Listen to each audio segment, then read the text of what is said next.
Silakan duduk. Bersyukur sekali kalau pada hari ini kita masih diberikan kesempatan oleh Tuhan untuk dapat menikmati Sabat ini di tengah dunia.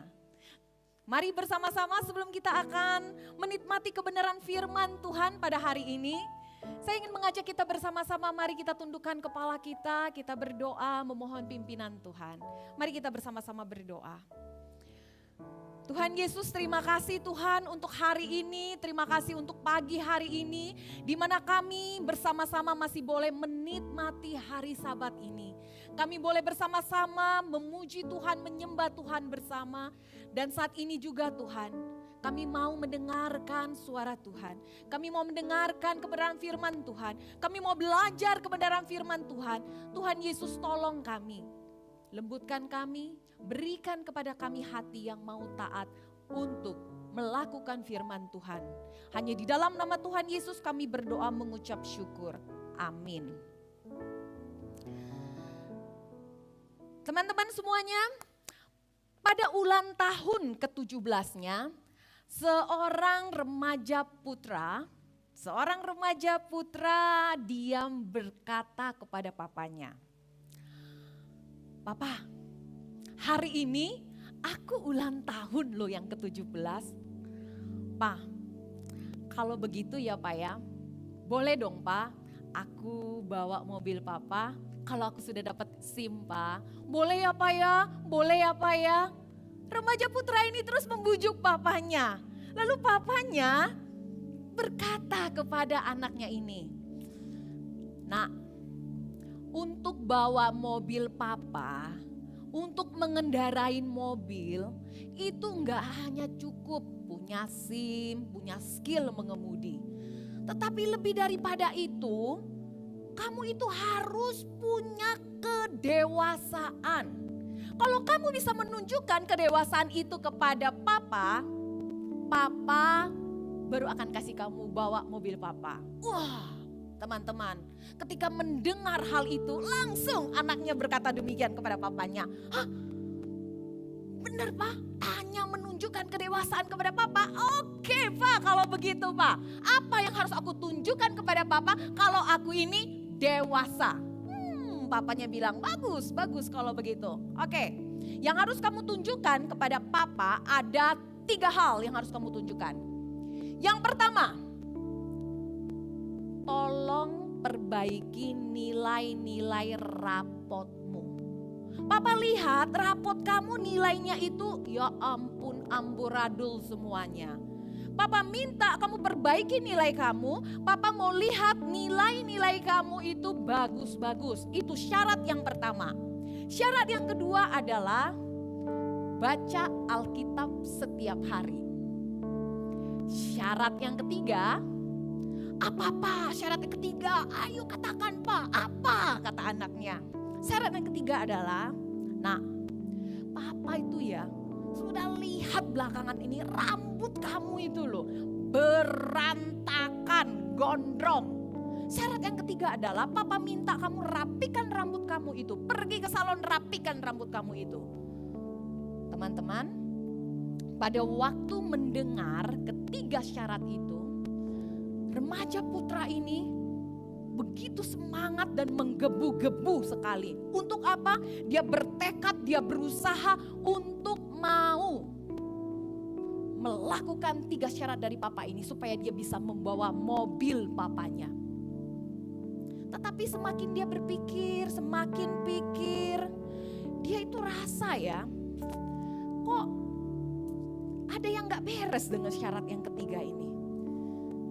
Saya diminta untuk ke salon merapikan rambut saya. Dia merasa, aduh kayaknya susah sekali untuk dilakukan. Karena dia sangat suka sekali dengan penampilan rambutnya ini.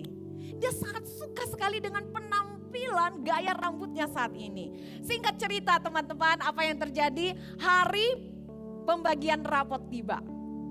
Dengan senyum yang lebar, anak ini menghadap papanya. Dan dia berkata kepada papanya, "Papa, coba lihat nilai rapotku ini Papa. Papa lihat Pak rapot saya nilainya bagus-bagus. Dan ketika Papa melihat nilai rapotnya, Papanya juga ikut tersenyum puas karena benar nilainya bagus-bagus. Papanya bilang begini, oke, bagus nak, nilai kamu bagus. Kamu sudah sepertiga berhasil untuk mendapatkan apa yang kamu inginkan. Nah sekarang Papa tanya, kamu baca Alkitab gak setiap hari?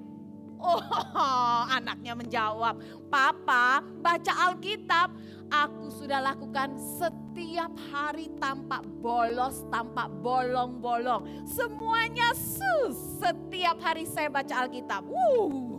Papanya bilang, good, luar biasa sekali. Kamu baca Alkitab setiap hari.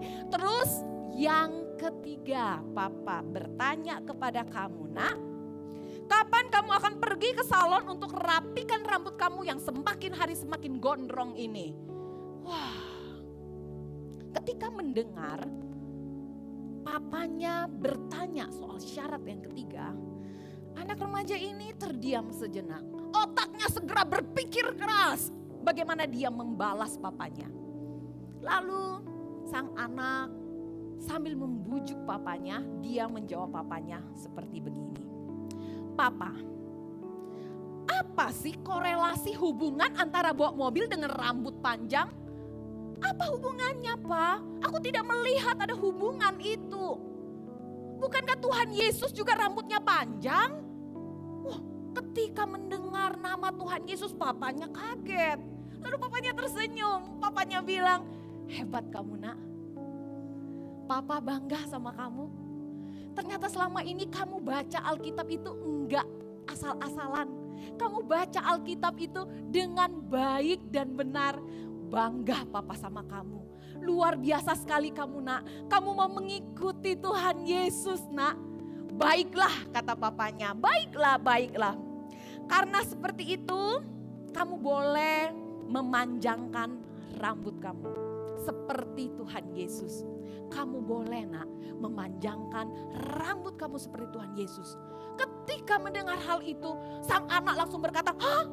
Benar ya Pak ya? Benar ya Pak ya? Benar nak. Tapi kamu juga harus ingat ya, Tuhan Yesus pergi kemana-mana, dia tidak bawa mobil, tetapi jalan kaki. Teman-teman yang terkasih dalam Tuhan,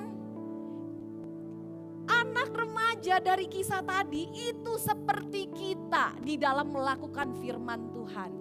Kita tahu firman Tuhan dengan jelas, tetapi untuk melakukannya dengan kepatuhan dan ketaatan, ya kok sulit. Sulit untuk dilakukan. Kita bukannya tidak tahu, kita tahu, tapi kita kesulitan untuk melakukannya. Dan pada akhirnya banyak anak-anak Tuhan, orang percaya lebih memilih untuk memilah-milah firman Tuhan. Sewaktu membaca Alkitab, kita memilih untuk, oh ini firman Tuhan ini akan aku lakukan sekarang. Pada waktu kita membaca Alkitab, oh firman Tuhan ini, kayaknya nanti aja aku lakukan. Firman Tuhan ini, firman Tuhan yang ini mungkin akan saya baru lakukan tuh di masa depan. Oh, firman Tuhan yang ini aku gak bisa lakukan. Firman Tuhan yang ini aku tidak akan lakukan. Dan sadar atau tidak sadar, banyak anak Tuhan memperlakukan firman Tuhan seperti ini. Dan tentu saja ini bukanlah kehidupan murid Kristus yang Tuhan rindukan. Jikalau ada di antara kita seperti itu, yuk mari bersama-sama kita bertobat di hadapan Tuhan. Kita mohon ampun kepada Tuhan. Kita berdoa supaya Tuhan Yesus memberikan kepada kita hati yang mau sepenuhnya benar-benar taat melakukan perintah Tuhan. Dan hari ini teman-teman, yuk sama-sama kita bukan hanya mau mendengarkan. Duduk di sini bukan hanya mau mendengarkan firman Tuhan. Kita duduk di sini bukan hanya mau belajar firman Tuhan, tetapi yuk sama-sama setelah kita dengar, setelah kita renungkan, setelah kita belajari, kita mau bersama-sama taat melakukan firman Tuhan yang hari ini akan bersama-sama kita pelajari tentang hari Sabat. Mari bersama-sama kita perhatikan firman Tuhan di dalam Keluaran 20 ayat 8 sampai 11. Saya akan membacakan buat saudara sekalian. Ingatlah, dan kuduskanlah hari Sabat. 6 hari lamanya engkau akan bekerja dan melakukan segala pekerjaanmu. Tetapi hari ketujuh adalah hari Sabat Tuhan Allahmu. Maka janganmu melakukan sesuatu pekerjaan. Engkau ataupun anakmu laki-laki atau anakmu perempuan atau hambamu laki-laki atau hambamu perempuan atau hewanmu atau orang asing yang di tempat kediamanmu. Sebab 6 hari lamanya Tuhan menjadikan langit dan bumi, laut dan segala isinya, dan dia berhenti pada hari ketujuh. Itulah sebabnya Tuhan memberkati hari Sabat dan menguduskannya. Apa itu Sabat? Kata Sabat itu diambil dari bahasa Ibrani yang berarti istirahat atau berhenti bekerja. Jadi ketika kita berbicara soal hari Sabat, itu artinya hari di mana kita berhenti bekerja. Hari di mana kita stop melakukan segala rutinitas kita. Hari di mana kita berhenti beraktivitas. Dan sebagai pelajar, di sini kan kebanyakan kita mayoritas pelajar. Sebagai pelajar itu berarti apa? Kita tidak sekolah, tidak ada kegiatan belajar dan kita dapat istirahat. Sejak kebangkitan Tuhan kita Yesus Kristus, hari Minggu itu ditetapkan sebagai hari Sabat untuk orang Kristen. Lalu pertanyaan sekarang adalah, mengapa kita harus menguduskan hari Sabat? Nah, mungkin sekarang kita bersama-sama berpikir, ngapain kalau begitu? Tolong dong kasih alasan, kenapa gue harus menguduskan hari Sabat? Yang pertama saudara, karena itu adalah perintah Tuhan. Katakan itu adalah perintah Tuhan. Di dalam 10 hukum, perintah untuk ingatlah dan kuduskanlah hari Sabat itu merupakan hukum keempat. Namun, apa yang terjadi teman-teman? Banyak orang Kristen seringkali melalaikan. Seringkali kita meremehkan perintah Tuhan itu. Pandemi COVID yang mengharuskan setiap kita banyak melakukan aktivitas di rumah, membuat banyak di antara kita makin melalaikan perintah Tuhan untuk kuduskanlah hari Sabat. Hidup serba online. Di mana-mana kita bisa bekerja di mana saja, kapan saja. Yang penting data lancar, wifi lancar. Untuk para pekerja, untuk orang-orang bekerja. Wah, itu bisa kerja dari hari Senin bisa balik lagi ke Senin. Mereka bisa bekerja terus-terusan untuk mendapatkan cuan demi cuan, keuntungan demi keuntungan. Untuk anak-anak yang pelajar, wah, yang ambisinya mendapatkan nilai yang besar, yang ambisinya begitu ingin sekali, wah, menjadi best student. Mereka akan gunakan kesempatan ini untuk apa?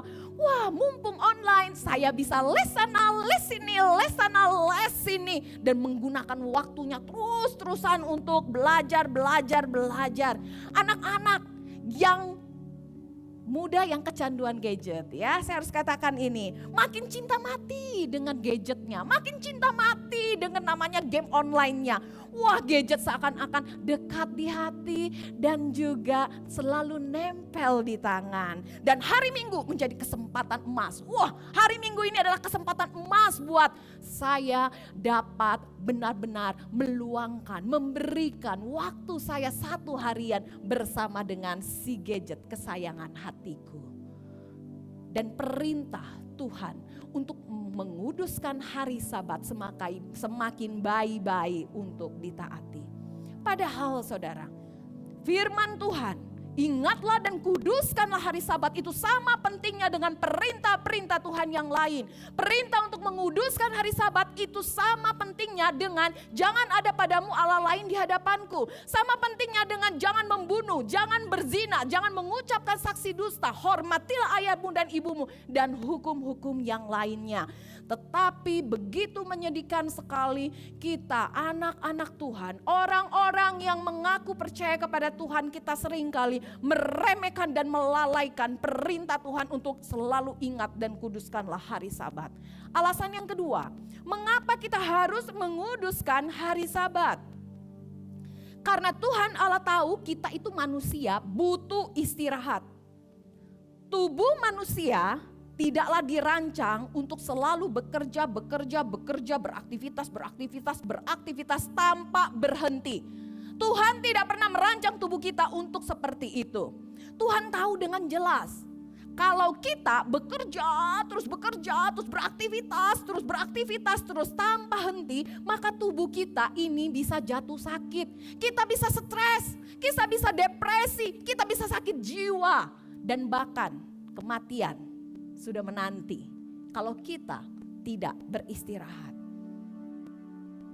Tuhan sayang sama kita. Tuhan sayang sama umatnya. Karena itu Tuhan tidak mau itu terjadi dengan kita. Itu sebabnya Tuhan memberikan perintah itu agar umat Allah dapat berhenti dari semua aktivitas yang telah dikerjakan selama 6 hari. Sama seperti Allah menciptakan langit, bumi, serta segala isinya selama 6 hari. Kemudian Allah berhenti bekerja dan pada hari yang ketujuh itu lalu Tuhan Allah memberkati dan menguduskan hari ketujuh itu. Namun teman-teman, kita jangan salah arti ya, jangan kita salah tafsir, jangan kita salah berpikir kalau Tuhan Allah berhenti bekerja pada hari yang ketujuh karena Tuhan kecapean. Karena Tuhan kelelahan, karena sudah 6 hari lamanya Tuhan berkarya menciptakan langit, bumi serta segala isinya. Teman-teman yang terkasih, Tuhan Allah berhenti pada hari yang ketujuh. Itu bukan karena dia kecapean, keletihan, kelesuhan. Tetapi Tuhan Allah berhenti pada hari yang ketujuh karena Tuhan Allah ingin memberikan contoh kepada kita ini loh. Setiap manusia ini loh. Yang kalau dikasih tahu itu loh. Yang susah kalau hanya ngomong aja. Harus dikasih contoh. Itulah alasannya, maksudnya Tuhan memberikan contoh kepada kita bahwa pada hari yang ketujuh Tuhan Allah sendiri itu beristirahat. Tuhan Yesus Allah sendiri itu berhenti bekerja supaya kita anak-anaknya umat Allah dapat meneladani Tuhan. Alasan yang ketiga, kenapa kita harus menguduskan hari Sabat? Karena Tuhan Allah mau manusia dapat fokus dan memuliakan Tuhan secara khusus pada hari tertentu. Mari kita bersama-sama dengarkan firman Tuhan di dalam Keluaran 31 ayat 15. 6 hari lamanya boleh dilakukan pekerjaan. Tetapi pada hari ketujuh haruslah ada Sabat. Hari perhentian penuh, hari kudus bagi Tuhan. Teman-teman, Tuhan mau semua anak Tuhan, semua umat Tuhan, semua kita itu dapat fokus beribadah kepada Tuhan pada hari Sabat itu. Di mana kita bersama-sama dapat memuji Tuhan, kita dapat bersama-sama menyembah Tuhan, kita dapat bersama-sama melayani Tuhan, kita dapat bersama-sama membaca firman Tuhan, kita dapat bersama-sama merenungkan firman Tuhan, kita dapat bersama-sama belajar kebenaran firman Tuhan juga. Dan juga kita bersama-sama diingatkan kembali lagi akan kasih, kesetiaan dan perbuatan-perbuatan Tuhan yang besar dan ajaib. Di mana Tuhan telah membebaskan kita dari perbudakan dosa melalui kematian dan kebangkitan Tuhan kita Yesus Kristus. Itulah 3 alasan kenapa kita harus menguduskan hari Sabat. Lalu mungkin di antara kita mulai bertanya, Civina, tadi sudah ngomong ya alasan kenapa kita harus menguduskan hari Sabat. Terus kalau misalnya aku tidak menguduskan hari Sabat, apa yang terjadi? Kayak biasa-biasa aja deh. Teman-teman, dalam era perjanjian lama, bangsa Israel, umat Allah yang tidak menguduskan hari Sabat, firman Tuhan katakan di dalam Keluaran 31 ayat 14. Umat Allah yang tidak menguduskan hari Sabat akan dihukum mati. Umat Allah yang melakukan pekerjaan pada hari itu harus dilenyapkan dari antara bangsanya. Gile, serem amat. Hanya gara-gara tidak menguduskan hari Sabat dihukum mati. Betul, itu dulu. Itu zaman perjanjian lama. Tapi puji Tuhan, kedatangan Tuhan Yesus ke dalam dunia ini telah menggenapi hukum Taurat. Sehingga kita tidak perlu lagi mengalami namanya hukuman mati kalau tidak menguduskan hari Sabat. Tetapi teman-teman yang terkasih, dengarkan ya. Hukuman mati langsung memang tidak ada, tetapi konsekuensi Bagi setiap kita yang tidak menguduskan hari Sabat, itu tetap ada. Jika kita tidak menguduskan hari Sabat, kita itu bisa mati secara rohani. Jika kita tidak menguduskan hari Sabat, kita juga bisa mati secara karakter dan sisi emosi kita. Karena kita terlalu sibuk stres dengan pekerjaan yang membebani kita. Jika kita tidak menguduskan hari Sabat, relasi kita dengan keluarga kita itu juga bisa mati. Karena apa? Karena tidak ada quality time dengan keluarga kita. Karena kita terlalu sibuk bekerja, kita terlalu sibuk beraktivitas. Jika kita tidak menguduskan hari Sabat, relasi kita dengan sesama itu juga bisa mati perlahan-lahan. Karena kenapa? Karena memang kita tidak lagi menjadi pribadi yang bisa ngumpul, memperhatikan teman-teman kita. Dan pada akhirnya seperti tadi yang dikatakan itu, kita bisa jadi ansos, antisosial, yang asik dengan dunia dan pekerjaan kita. Jika kita tidak menguduskan hari Sabat, kita juga siap-siap kematian jasmani tidak bisa dihindari. Karena tidak ada waktu untuk istirahat. Tidak ada waktu bagi kita untuk rest, membuat kita terus bekerja, pada akhirnya badan kita menjadi lemah, sakit penyakit datang, dan bisa berujung kepada kematian. Jadi jangan pernah main-main dengan perintah Tuhan ini. Karena itu teman-teman, sebagai anak-anak Tuhan, yuk kita harus taat menguduskan hari Sabat. Mungkin pertanyaan selanjutnya adalah, terus apa yang harus kulakukan dong Ci di dalam hari Sabat ini? Apa yang harus kulakukan di hari Sabat ini? Oke, kita bisa melakukan yang pertama dan yang terutama adalah nikmatilah special date kita dengan Tuhan. Nikmati special date kita dengan Tuhan. Gimana cara kita menikmatinya? Persiapkanlah diri untuk ibadah. Siapkanlah hati dan waktu kita. Bangun lebih pagi. Mandi. Pakailah pakaian yang proper. Hadir on time. Apalagi cara kita bisa menikmati Tuhan? Saat ibadah fokus kepada Tuhan. Saat worship memuji Tuhan. Pujilah Tuhan dengan segenap hati kita. Pujilah Tuhan dengan segenap pikiran kita. Dan buat rekan-rekan yang masih ikut ibadah online, ayo juga ikut worship pada saat worship. Pada waktu memuji Tuhan, pujilah Tuhan. Jangan waktu puji Tuhan kita skipin, cepetin YouTube kita. Jangan waktu bagian worship, jangan sampai tidur-tiduran. Atau lagi sambil makan pisang goreng, minum kopi. Jangan, tapi bersama-sama dengan jemaat Tuhan yang online dan onsite. Kita bersama-sama memuji Tuhan, kita praise Jesus. Apalagi caranya kita bisa menikmati Tuhan? Saat mendengarkan firman Tuhan. Fokuslah hati pikiran kita untuk firman Tuhan itu. Jangan asik main handphone.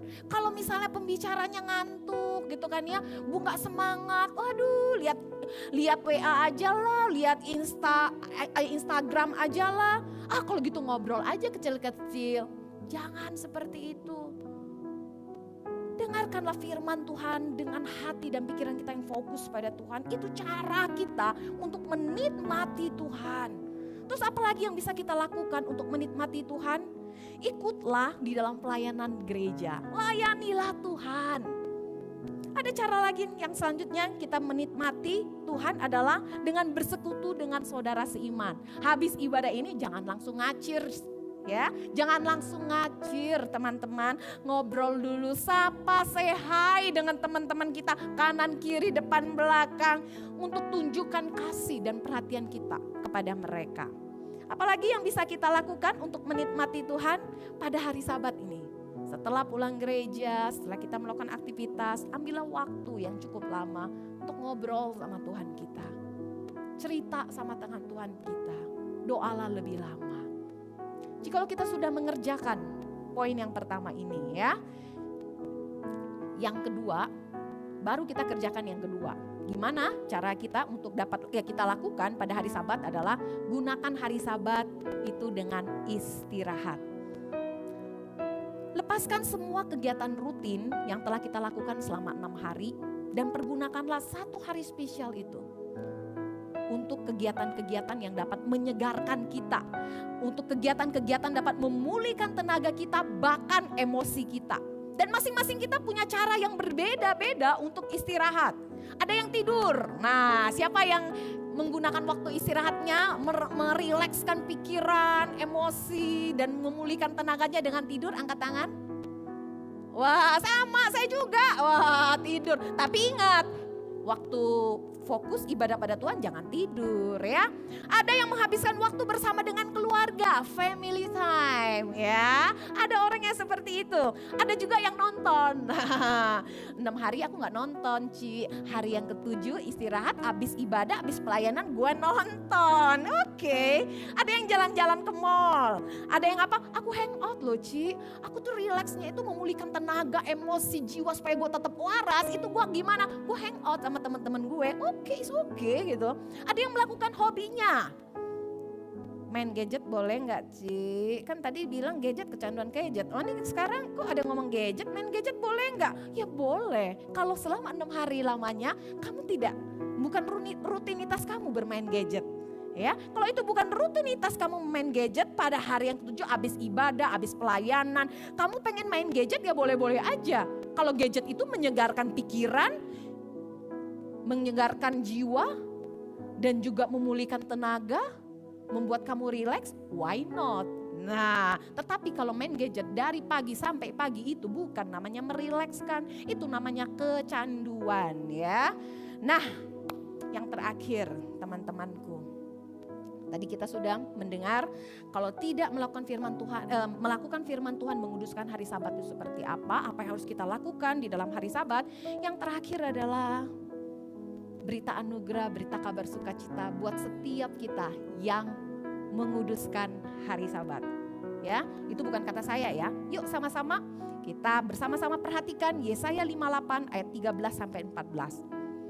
Apabila engkau tidak menginjak-injak hukum Taurat dan tidak melakukan urusanmu pada hari kudusku, apabila engkau menyebutkan hari Sabat hari kenikmatan dan hari kudus Tuhan yang hari yang mulia, apabila engkau menghormatinya dengan tidak menjalankan segala acaramu dan dengan tidak mengurus urusanmu atau berkata omong kosong, maka dengarkanlah baik-baik saudara, engkau akan bersenang-senang karena Tuhan, dan aku akan membuat engkau melintasi puncak bukit-bukit di bumi dengan kendaraan kemenangan. Aku akan memberi makan engkau dari milik pusaka Yakub bapa leluhurmu, sebab mulut Tuhanlah yang mengatakannya. Tuhan Allah berjanji akan memberkati orang-orang yang menguduskan hari Sabat. Itu janji Tuhan. Teman-teman, pada tahun 1946, Kathy mendirikan restoran fast food yang bernama Chick-fil-A. Kathy ini adalah seorang anak Tuhan yang taat. Dia sangat memperhatikan Sabat. Karena itulah Kathy menutup restorannya setiap minggu. Supaya apa? Supaya stafnya, supaya karyawannya itu bisa istirahat dan bisa beribadah kepada Tuhan. Kathy bukannya tidak tahu loh teman-teman. Kalau biasanya banyak orang menikmati hari liburnya, menikmati hari minggunya itu dengan makan-makan bersama dengan keluarga, bersama dengan pacar, bersama dengan teman-teman, bersama dengan kerabat-kerabat yang lainnya. Bukan Kathy tidak tahu akan hal ini. Kathy tahu dengan jelas kalau pada hari libur, hari minggu orang-orang banyak hangout, makan di luar. Mama-mama tidak ada yang masak, banyakan yang tidak ada yang masak. Tetapi Kathy tetap dengan keputusannya. Hari Minggu tidak ada namanya buka restoran, tidak ada namanya buka usahanya. Restoran Chick-fil-A tutup setiap hari Minggu. Apakah Kathy tidak takut rugi? Oh, jangan-jangan restoran Chick-fil-A itu mau bangkrut karena keputusan seperti itu. Tidak, teman-teman, itu tidak terjadi sama sekali. Tuhan Allah menepati janji-janjinya. Cuan demi cuan, keuntungan demi keuntungan terus mengalir ke kantongnya Kathy. Dari awal berdiri sampai sekarang, teman-teman. Chick-fil-A pasti tutup setiap hari Minggu. Namun berkat Tuhan tidak tutup bagi Kathy. Berkat Tuhan tetap terus mengalir, dan bahkan berkat Tuhan juga menjadikan restoran fast food Chick-fil-A menjadi restoran terbesar di Amerika Serikat. Teman-teman yang terkasih, ini sebuah kisah inspiratif buat semua kita. Sebuah kisah di mana tentang Tuhan Allah yang tidak pernah lalai dengan janji-janjinya bagi setiap orang yang melakukan perintah Tuhan dengan mengingat dan menguduskan hari Sabat. Karena itu apalagi yang menjadi ketakutan kita semua untuk hidup menaati perintah Tuhan ini, menguduskan hari Sabat, menspesialkan hari khusus kita hanya untuk Tuhan. Apalagi menjadi ketakutan kita? Kita takut kalau waktu yang aku berikan untuk ibadah, waktu yang aku berikan untuk pelayanan, itu membuat nilai aku turun. Kita takut karena waktu yang kita berikan untuk pelayanan, untuk beribadah, membuat performa main basketku, performa untuk aku latihan musik piano dan lainnya, itu semakin menurun dan berkurang. Hanya gara-gara aku memberikan waktu untuk ibadah dan juga pelayanan. Teman-teman, kalau takut hal itu terjadi, berdoalah kepada Tuhan Yesus. Katakan semua itu kepada Tuhan Yesus dan berdoalah, mohon Tuhan Yesus kuatkan iman percaya kita. Dan setelah itu melangkahlah, beranikan diri untuk melangkah maju ke depan. Dan lihatlah teman-teman, Tuhan Allah kita adalah Tuhan Allah yang disembah juga oleh Kathy. Dan lihatlah bagaimana Tuhan telah memberkati Kathy, Tuhan juga akan memberkati kita. Karena begitu, apalagi yang menjadi ketakutan kita, apalagi menjadi pertimbangan kita, apalagi menjadi alasan kita untuk melalaikan, meremehkan perintah Tuhan untuk menguduskan hari Sabat. Mari kita berdoa. Bapa di dalam surga, terima kasih Tuhan untuk firman Tuhan hari ini. Kami diingatkan, kami belajar akan pentingnya bagi setiap kami anak-anak Tuhan untuk tunduk patuh sepenuhnya kepada perintah Tuhan. Karena perintah Tuhan itu baik buat kami. Terima kasih Tuhan Yesus, untuk hari ini kami belajar satu perintah Tuhan untuk hidup. Ingat, kuduskanlah hari Sabat. Tuhan tolong kami untuk dapat melakukan ini dengan sepenuhnya, dengan ketaatan penuh. Tuhan tolong kami, bukan hanya mendengar, bukan hanya belajar, tapi kami mau melakukannya. Karena kami percaya Tuhan, Tuhan tolong kami. Berkat Tuhan juga akan diberikan bagi setiap kami yang mau taat kepada perintah Tuhan. Terima kasih Tuhan Yesus, hanya di dalam nama Tuhan Yesus kami menyerahkan untuk ibadah kami ini. Kami rindu Tuhan, Tuhan berkenan, Tuhan tersenyum, Tuhan bahagia dengan apa yang kami lakukan pada hari ini. Hanya di dalam nama Tuhan Yesus kami berdoa mengucap syukur. Amin.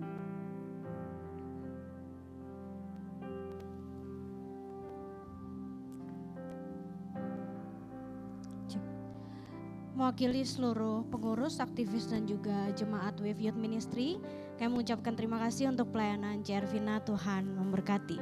Mari teman-teman, saya undang setiap kita untuk bangkit berdiri. Mari kita mengakhiri ibadah kita. Mari kita membuka hati kita dan kita menerima doa berkat. Kiranya Tuhan memberkati dan melindungi kita. Tuhan menyinari kita dengan wajah-Nya dan memberi kita kasih karunia. Tuhan menghadapkan wajah-Nya dan memberi kita damai sejahtera. Kiranya kami boleh menjadi pelaku-pelaku firman yang setia di hadapan Tuhan. Amin. Silakan duduk teman-teman. Saya kembalikan kepada pewarta.